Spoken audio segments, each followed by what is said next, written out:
I pressed go live, the exact second my husband's tongue slipped into my best friend's mouth, right there under the caterer's white tent, surrounded by half our coworkers and a mountain of pulled pork sliders.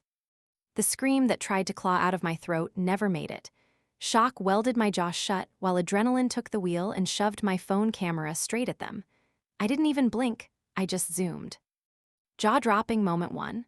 Braden, regional sales golden boy, was supposed to be flirting with investors, not swallowing Madison's face like he'd skipped lunch. His hands were on her hips, her fingers in his hair, and nobody seemed to notice except me and the 137 LinkedIn followers who'd already tuned in thanks to the push notification I'd written days ago, just in case. Madison broke the kiss first, giggling the guilty sound I knew from freshman year dorm raids, then spotted my lens. Her smile collapsed.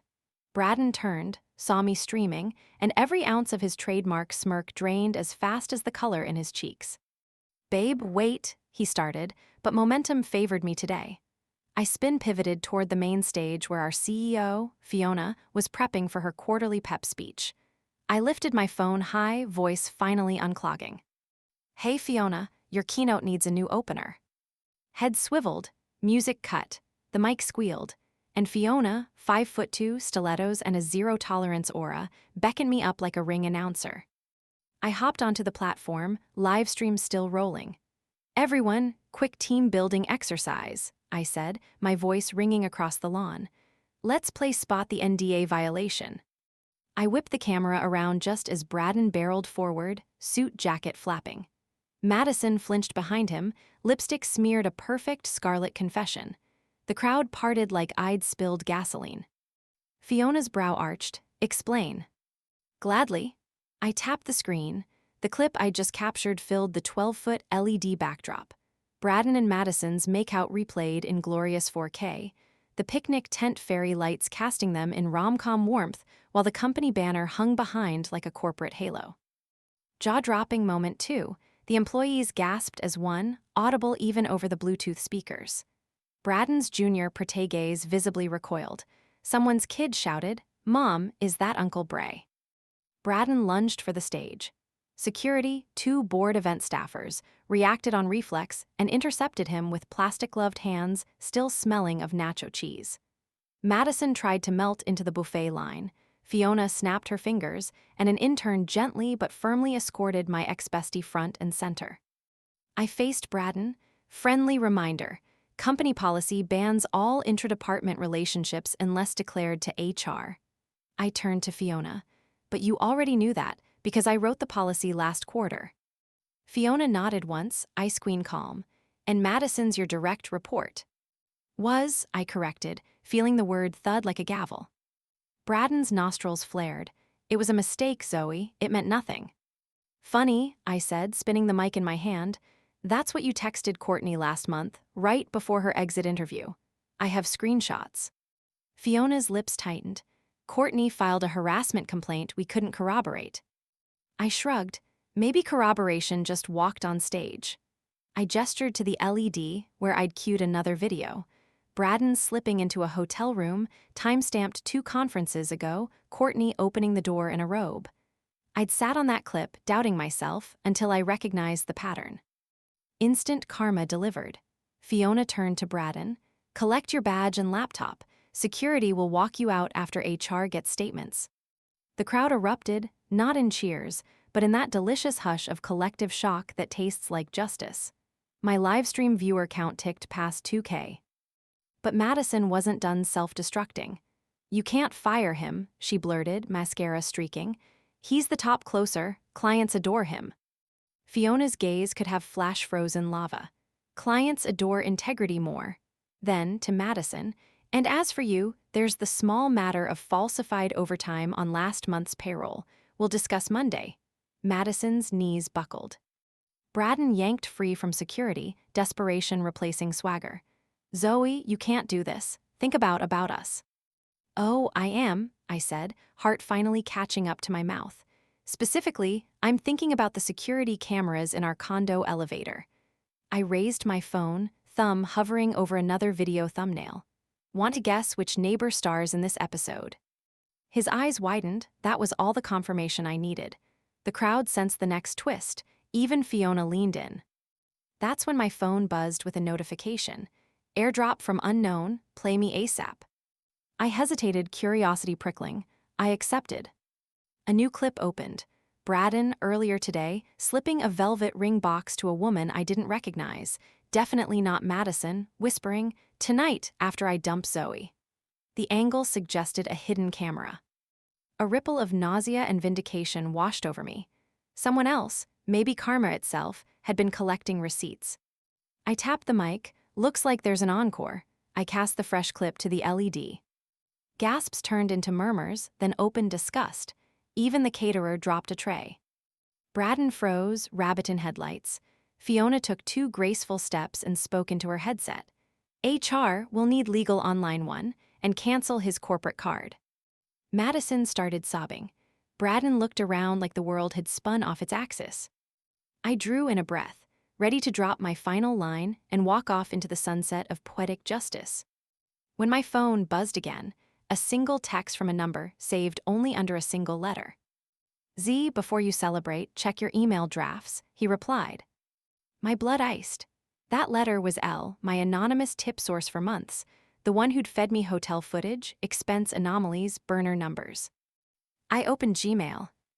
There in my drafts, unsent but clearly responded to, was an email chain between me and Fiona. Subject, promotion terms, confidential. And the latest reply, timestamped 30 minutes ago, from Braden's corporate account. "Nice try. The board will never give her my VP slot. Delete this or I forward it to legal." The board, my VP slot. Did Fiona promise me Braden's job before today? Did Braden just prove I'd plotted a career coup? All eyes were still on me. Camera still live, audience thousands strong, waiting for my victory speech. But suddenly, I wasn't sure who the real puppet master was. And I had exactly 3 seconds to decide whether to scroll down and reveal what else Braden might have on me. Or kill the stream before karma turned its aim my way. I hit end live with a trembling thumb and forced a smile for the crowd. Behind my eyes, a Category 5 panic was ripping through everything I thought I controlled. Had I just publicly executed Braden, only to walk right into his trap? I pocketed my phone, stepping down from the stage as applause broke out, awkward and hesitant. People clapped like they weren't sure if I was a hero or a headline waiting to explode. Fiona nodded approvingly as I passed, but something about her smile was too smooth. Too curated. I knew that smile. I wrote that smile. Corporate PR 101. Was she clapping for me, or for the way she just avoided a lawsuit? I ducked behind the tent and opened my email drafts. There it was. The original draft I had saved 2 days ago. Subject, next steps. A half-finished note I never sent to Fiona, venting about Braden's behavior, suggesting she keep an eye on him, and hinting that if the VP seat opened up, I'd be ready to fill it. But now it had a reply. From Braden, forwarded to legal, CC'd to the board. My stomach flipped. I scrolled further.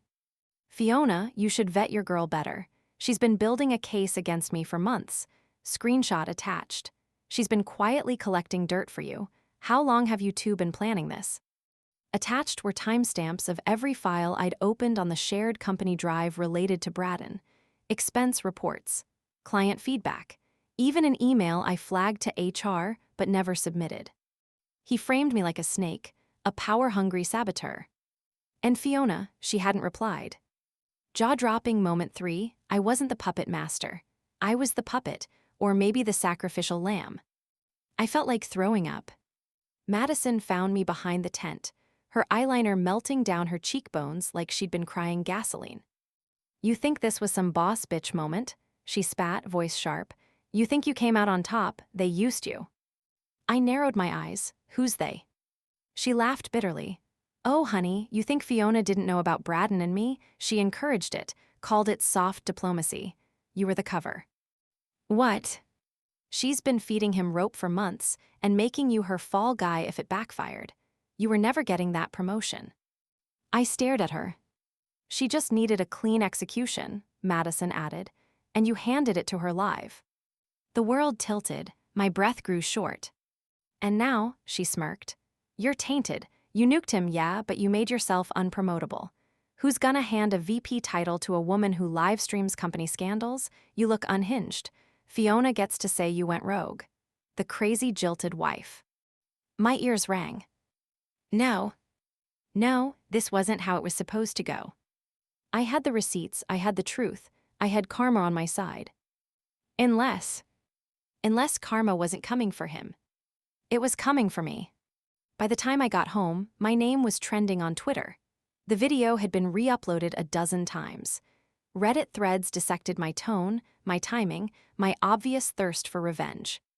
Some people called me iconic, others said I was psychotic. A few armchair execs argued I just tanked my entire career. And the worst part? Braden hadn't gone silent. He posted a note on LinkedIn, goddamn LinkedIn, with that stupid fake humble tone he used on HR after yelling at the intern. Today was hard, I made personal mistakes, but I love my team and I hope we can all move forward with integrity. I've learned so much from Fiona and I'm grateful for her leadership. This isn't goodbye, it's a reset. 2,000 likes, heart emojis from clients. A goddamn recruiter commented, DM me. I slammed my laptop shut. How do men do this? Set the house on fire and still get invited to the rebuild. The next morning, I didn't get a call from Fiona. I got an email from legal. Please schedule a follow-up interview regarding yesterday's incident. Note, the board is reviewing your social media conduct as part of an internal PR assessment. Translation, they're gauging whether I'm a liability. I needed help, proof, leverage. So I did the only thing I could think of. I called the anonymous source. I whispered into the phone when they picked up. Did you know about this, Fiona, the setup? Silence. Then, of course. You used me. No, they said. I saved you. I gave you enough to burn him. The rest was your fire. I gripped the counter. Why help me at all? A pause. Then, because Fiona used me too, and I'm not done burning the rot. Before I could ask more, the line went dead. And in my inbox, a new file. A silent video, taken in Fiona's office 2 weeks ago.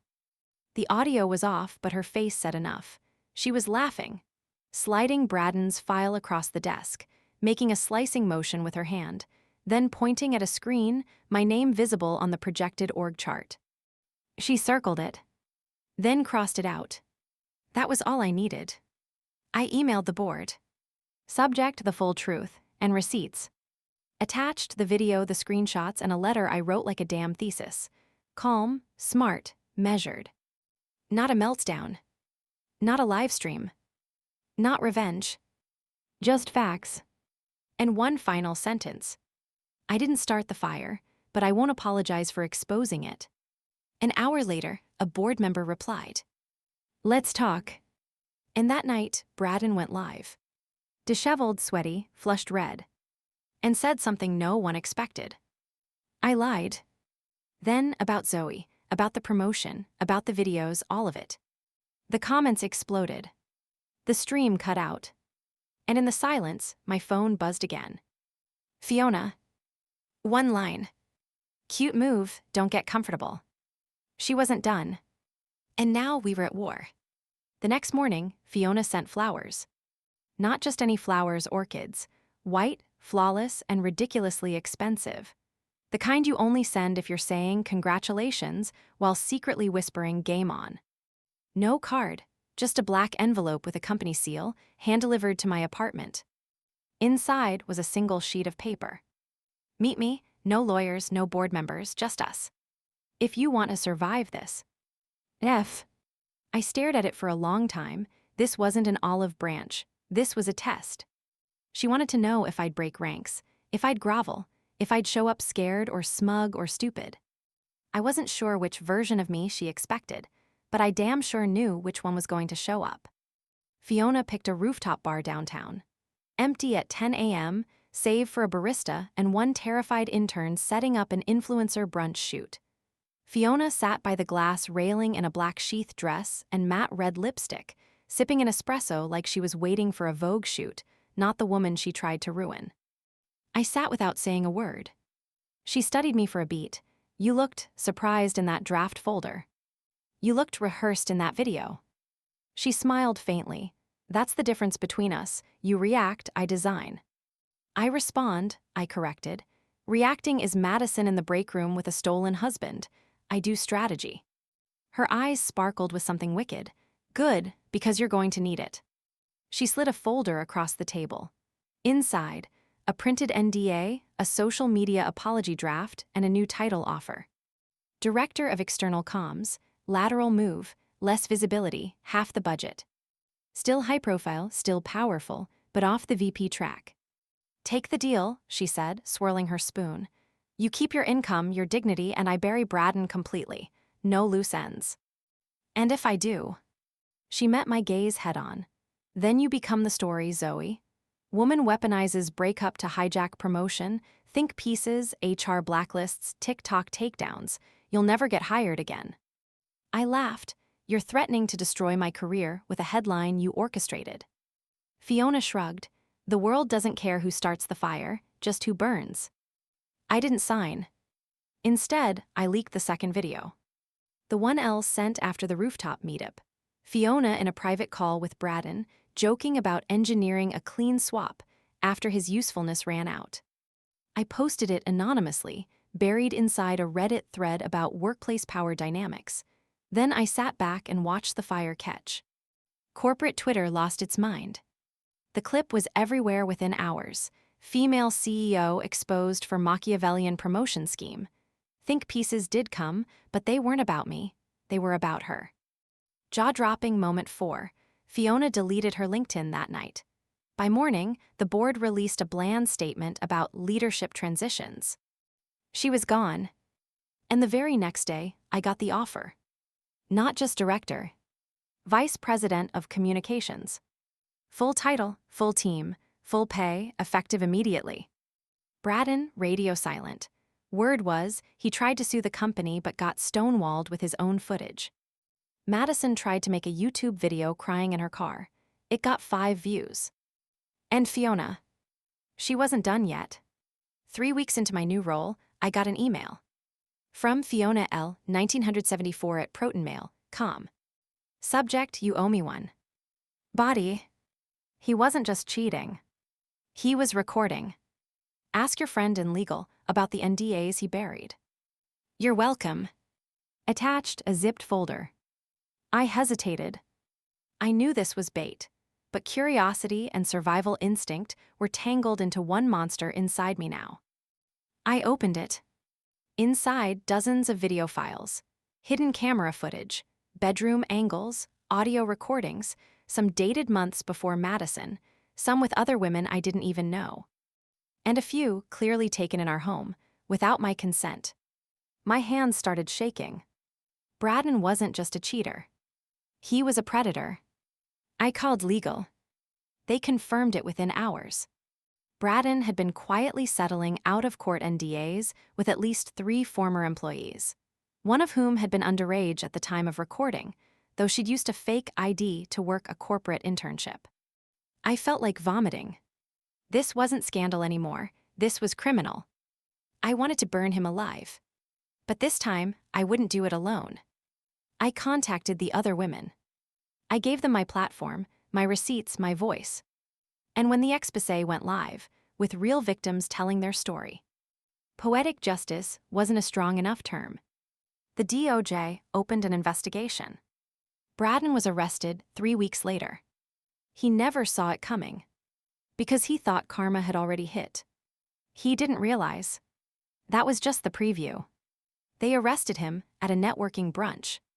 Braden was halfway through bragging about his post-corporate consulting pivot when federal agents walked in, asked for him by name, and cuffed him in front of a mimosa fountain and a half-dozen recruiters. I didn't even have to tip them off. Once the exposé dropped, the system took over. And the footage. Someone, one of the survivors, sent me the arrest video. He looked confused at first, like they made a mistake, still smiling, still networking. Until one of the agents pulled out a photo, a still from one of his hidden videos, and said, "Is that your camera?" That's when he stopped smiling. And that's when I finally breathed again. I expected a knock at my door that week. Maybe Fiona, maybe a lawyer, maybe someone else who wanted to spin this into my fault again. But I didn't expect Madison. She showed up at my building looking like a ghost, no makeup, hoodie pulled low, shaking like her secrets had turned feral. I almost didn't buzz her up. Almost. She stood in my living room like it was a crime scene. I didn't know, she whispered, about the cameras, about the other girls. I nodded slowly, arms crossed. You still knew he was married. Her eyes flicked up, guilty and sharp. I didn't come to apologize. Then why are you here? She swallowed, to tell you who helped him cover it up. I blinked, what? Madison pulled out her phone and scrolled through a text thread, so long it made me dizzy. Look, she said, he didn't delete these. I found them after the story dropped. The messages were between Braden and someone named CR. At first, I thought it was another woman. Then I recognized the number. CR equals Claire Reynolds, the HR director. The one who couldn't corroborate earlier harassment claims. The one who misplaced Courtney's file. The one who hosted the HR wellness retreat, where Braden mysteriously reappeared on the itinerary last minute. Madison handed me a flash drive. He paid her off, bonuses, backdated referrals. She scrubbed the records. I stared at it. How do I know this isn't revenge? She smiled, bitter. Because I'm on the footage too, I just didn't know it. I felt sick. But I plugged in the drive. And saw the truth. Claire was in on it. Braden would send her names. She'd flag them as emotional instability risks. Anyone who spoke up got looped into early offboarding. And every woman was younger, newer, easier to discredit. It was a goddamn pipeline. The next day, I sat with Elle. Yes, that Elle. Not a hacker, not a spy. A former PR contractor, fired a year ago after a personality clash with Fiona and Claire. Turns out, Elle had receipts too.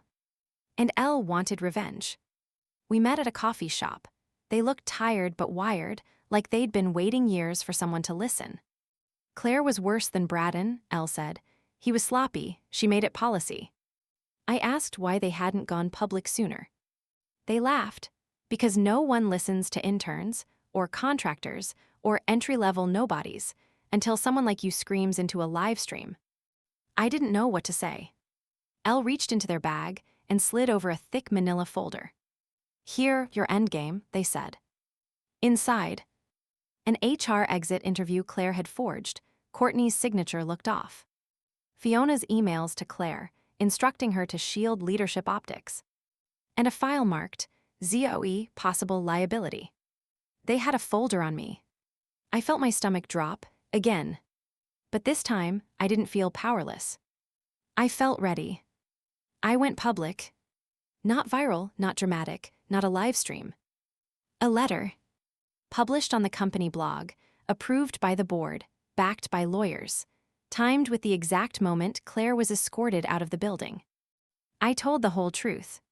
I didn't paint myself as a victim. I didn't flame Fiona or even Madison. I documented policies, failures, fixes. And I ended with this. To every woman who thinks silence protects them, know this. Silence only protects them. Your voice is the most dangerous, powerful thing you own. Use it before they sell it. It went everywhere. Newsweek, Fortune, BuzzFeed, hell, even The Skim. People called me brave. But I didn't feel brave. I felt clean. For the first time in months, I could sleep. Until the final twist. I got a voicemail. Blocked number. The voice was unmistakable. Fiona. You win, Zoe, but just know this. I didn't fall. I stepped back. And I never leave unfinished business. Then a pause. Say hi to your sister for me. I froze. My sister, what the hell did she? And then I remembered. The shared Amazon account. The hotel reservation I never made. The screenshot Braden used, with MY name in the metadata. It wasn't me. It was her. My half-sister, the one who cut ties years ago, the one I thought was out of my life. The one Braden never mentioned, but who always seemed to show up when things went wrong. Suddenly, the setup made sense. The emails, the file names, the camera in my apartment, the forwarded messages that looked like I sent them. Fiona wasn't the only one orchestrating things. My own sister had been feeding Braden intel. And now Fiona was in contact with her. The game wasn't over.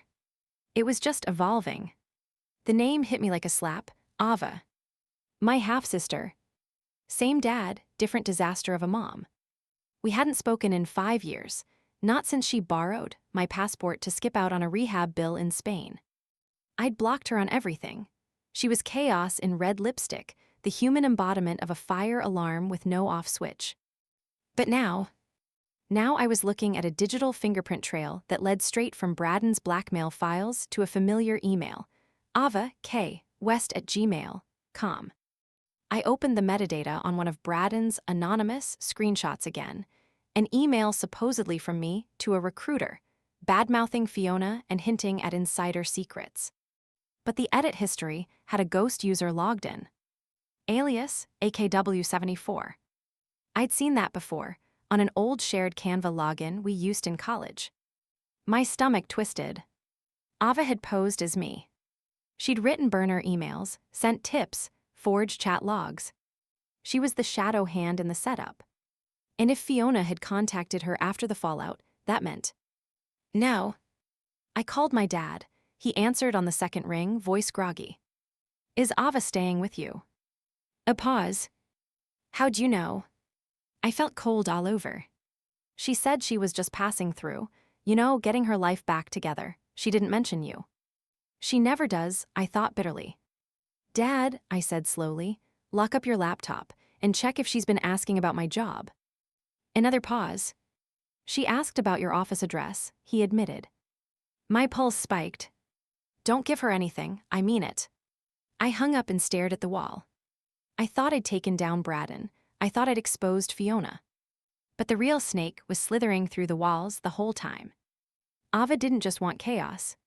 She wanted access. 2 days later, I got a meeting invite. Internal, team restructuring update. I didn't recognize the sender.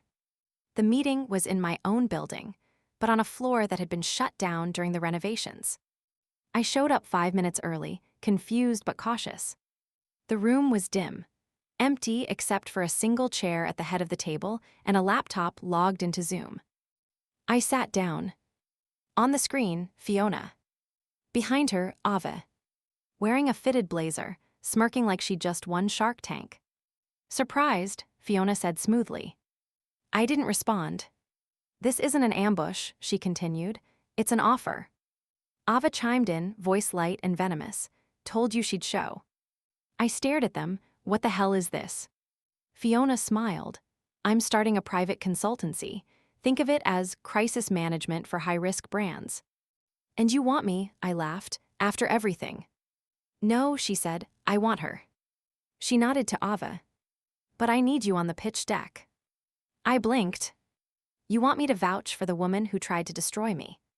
She succeeded, Ava said. You just flipped the ending. I stood up. You're insane. Fiona's smile dropped. Zoe, she said flatly, you're good, really good, but you're not bulletproof, and your sister knows every weakness you ever tried to bury. Ava leaned forward on the screen. If I were you, I'd consider my options. That's when I saw it.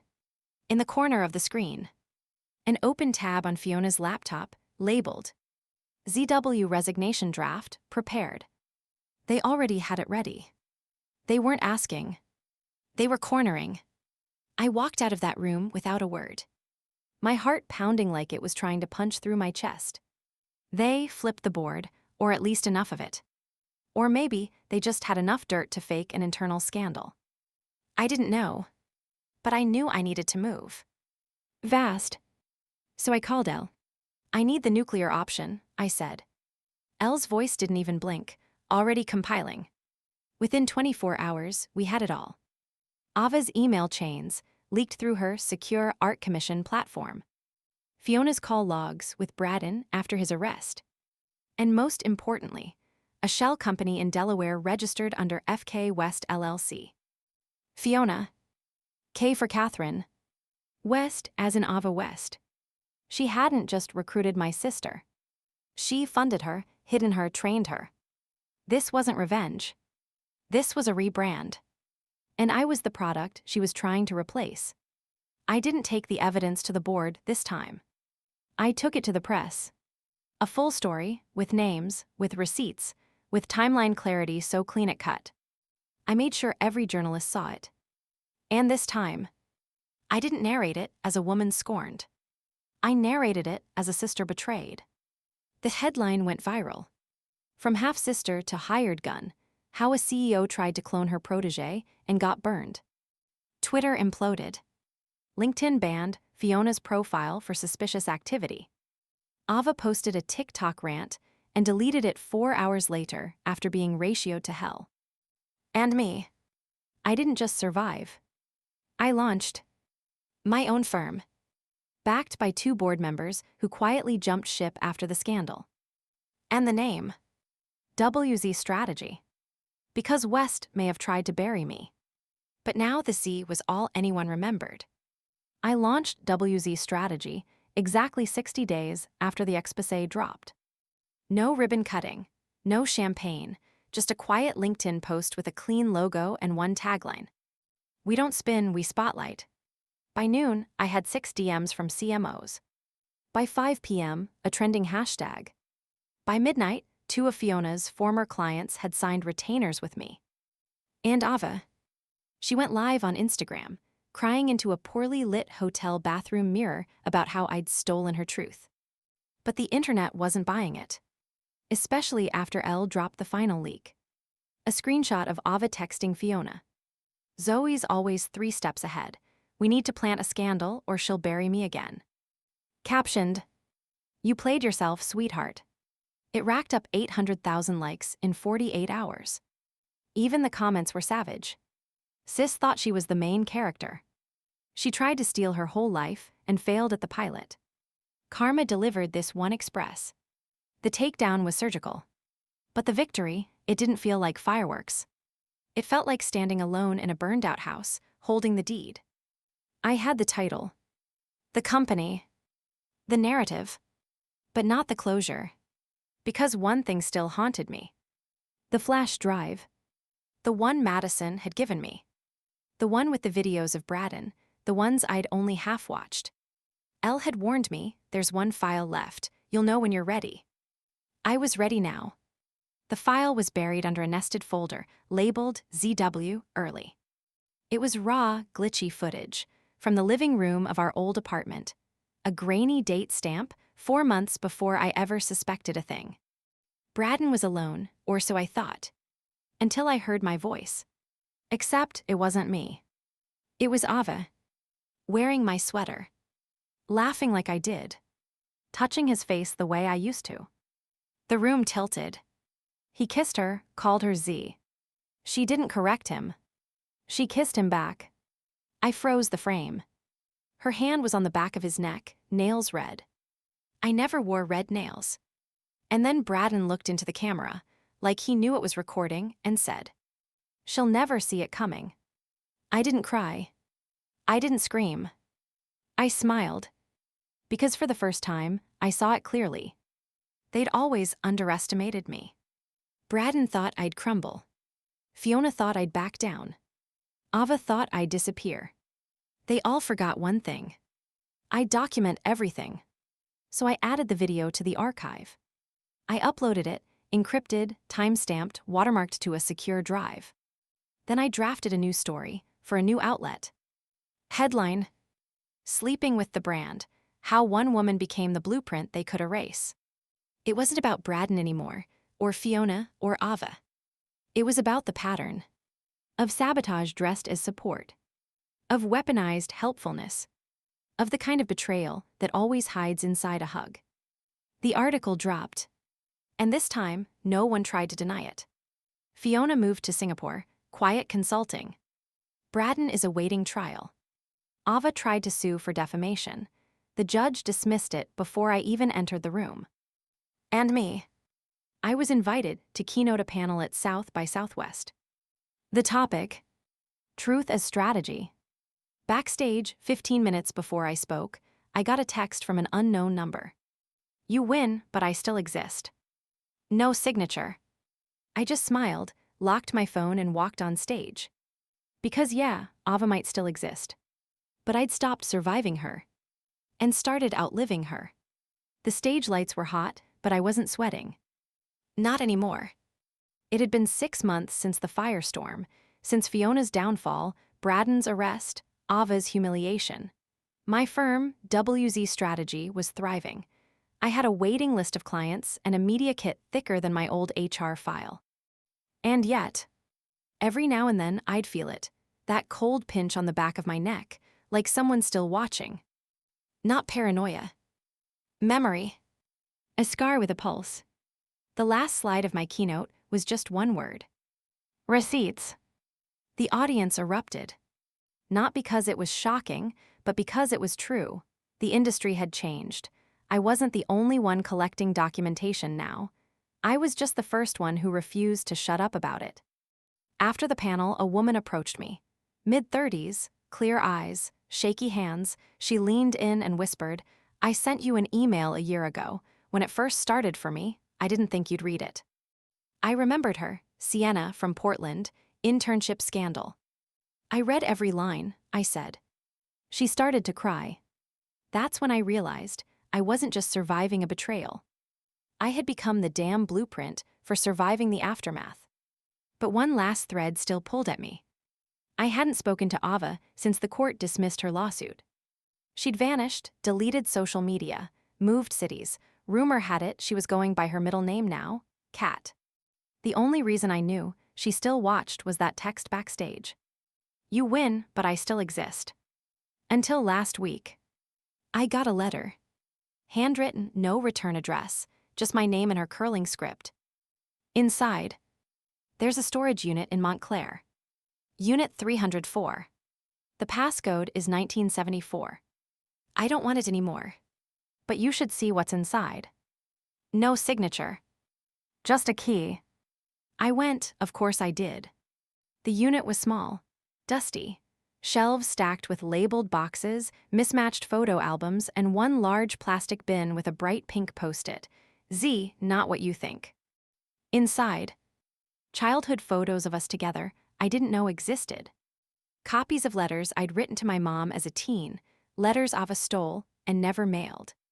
A hard drive labeled, "For Zoe when she forgives me." I plugged it into my laptop back at the office. And what I saw gutted me. Dozens of videos. Of Ava talking to the camera. No filters, no venom. Just raw confession. One file caught me. Truth tape, Nov 7. She sat cross-legged on a motel bed, mascara smeared, voice cracking. I didn't start out trying to ruin you. I just wanted to be you. You had the job, the friends, the face everyone trusted. I had debt, addiction. And Braden, he saw me slipping. He offered me leverage. Told me if I could help him discredit you, there'd be money, a clean slate. I said yes. She exhaled shakily. But Fiona, she's the one who weaponized it. She wanted a puppet version of you. And I let her use me like one. Because it felt good to be needed by someone. Even if it meant becoming your shadow. I paused the video. Tears stung my eyes. I hated her. But God, I also understood her. Because I'd spent so much time trying to be seen too. I didn't tell anyone about the tapes. I didn't leak them, didn't archive them for court, didn't weaponize them like she expected. I locked them in a fireproof safe at my apartment. And I mailed the key back to the return address on the Montclair unit form, silently, without a note. Not because I forgave her, but because I ended it. No more revenge, no more control. No more being shaped by the worst versions of other people. Now, I run a company that defends the unheard. I get tagged in viral callouts. I'm the face of corporate karma.